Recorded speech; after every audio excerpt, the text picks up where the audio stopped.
একটা সময় ধান কিভাবে ঝাড়তে হয় সেই কাজটাও করতে পারতাম না।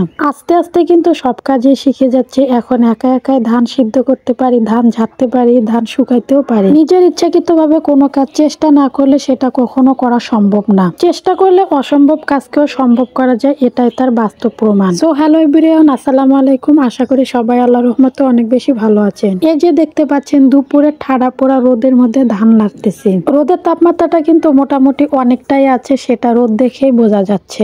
ধানগুলা কিন্তু সকালবেলায় রোদে শুকাইতে দিছিলাম, তো দুপুরের দিকে ধানগুলা শুকায় গেছে। এখন সবগুলা ধান একসাথে জড়ো করতেছি। ভাবছিলাম ছায়া পড়লে ধানগুলা উঠাইবো, তো ধানগুলা বেশি শুকায় যাবে, তখন আবার চাল ভেঙে যাবে। এর জন্য রোদ থাকা অবস্থায় ধানগুলা উঠায় ফেলতেছি। তো আমার সবগুলা ধানই একসাথে জড়ো করা হয়ে গেছে। এখন যে নিচের ধানগুলা আছে সেগুলো জড়ো করতে হবে, তাই আমি ঝাড়ু দিয়ে দিয়ে সবগুলা একসাথে করতেছি। তো আমি ধানগুলা রোদের মধ্যে জড়ো করি নাই, একটু ছায়াতে জড়ো করছি। এখন আবার বসে বললাম ধানগুলা ঝাড়তে হবে। তো কুলাতে ধান তুলে ঝাড়ার কাজে লেগে পড়লাম। ধানের মাঝে অনেক পরিমাণে ময়লা আছে, এগুলো না ঝাড়লে চলবে না। এই ধানগুলা সিদ্ধ করার আগে একবার কিন্তু ঝাড়া দেওয়া হয়েছিল, তবুও কিন্তু অনেকটা ময়লা আছে। আবার একটু হালকা পাতলা ঝেড়ে নিলে ভালো হয়। ধান ঝাড়া কিন্তু অনেক কষ্ট, তবে আমি আগে ঝাড়তে পারতাম না, আস্তে আস্তে অনেকটাই শিখে গেছি।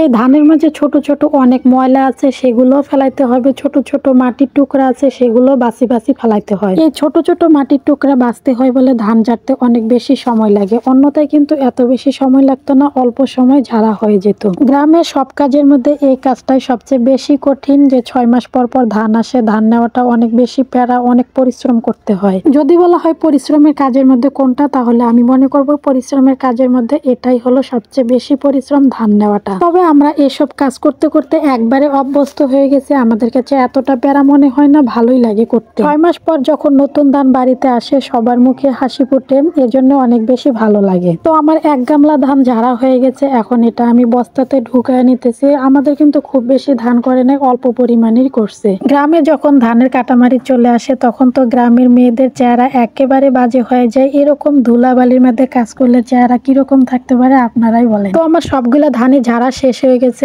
একেবারে নিচের যে ময়লাটা আছে সেটা এখন ঝাড়তেছি। এত পরিমাণে ধুলা কোনোভাবে ঝাড়া যাচ্ছে না। গ্রামের মেয়েরা এই ধুলাবালির কাজ করে, তাদের হাইড্রোফেশিয়ালও করা লাগে না, কখনো পার্লারেও যাওয়া লাগে না। যতটুকু আমাদের চেহারা আছে এতে আলহামদুলিল্লাহ। তো আমি সবগুলা ধানে আমার ঝাড়া শেষ হয়ে গেছে, এখন সবগুলা বস্তাতে উঠায় ফেলতেছি। কোনো কাজ করলেই কিন্তু করা হয়ে যায়, আর যদি কাজটা ফেলে রাখা হয় তাহলে সেই কাজটা কিন্তু সহজেও করা হয় না। আর যে কোনো কাজ আমি ফেলে রাখা একদমই পছন্দ করি না। প্রত্যেকটা কাজ আমি সাথে সাথে করতে অনেক বেশি পছন্দ করি। তো সবগুলা ধানে আমি বস্তাতে রাখলাম। বস্তাটা কিন্তু ফুল এখনো ভরে নাই, অর্ধেকটা পরিমাণে ভরছে। অল্প পরিমাণে তো সিদ্ধ করা হয়েছিল, এজন্য ভরে নাই। তো ধান ঝাড়ার কাজ তো শেষ হয়ে গেছে। এখন নিচের যে ময়লাটা আছে সেই ময়লাটা তো ফেলে দিতে হবে। তো সবগুলো ময়লা আমি একটা গামলাতে তুলে নিলাম, এখন এগুলো ফেলে দিব। তো বস্তাতে তো ধান রাখা হয়ে গেছে, বস্তার মুখটা তো খোলা রাখা যাবে না, তো ওইটাও আমি টাইট করে দড়ি দিয়ে বেঁধে দিলাম। এখন শুধু ধানগুলো মেলে নিয়ে ভাঙ্গার কাজটাই বাকি আছে। তো আজকের ভিডিওটা আপনাদের সাথে এখানেই শেষ করছি। দেখা হচ্ছে আপনাদের সাথে নতুন কোনো ভিডিওতে। সবাই ভালো থাকবেন, সুস্থ থাকবেন। আল্লাহ হাফেজ।